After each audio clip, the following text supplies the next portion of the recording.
In this tutorial, I am going to show how you can explode any object with SimFX Simulation Toolkit in only 2 minutes. Firstly, go to Rigid Body tab on the SimFX panel and choose Explode Object Preset. Click on the Create Rigid Body Explosion button while your object is selected. You can play with the rigid body settings.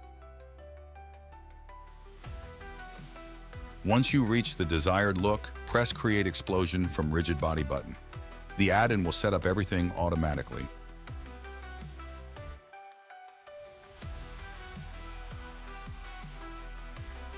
Choose Volume Presets tab to play with the explosion settings. Once you get into the desired look, choose Baking and click on the Bake All button in the volume settings.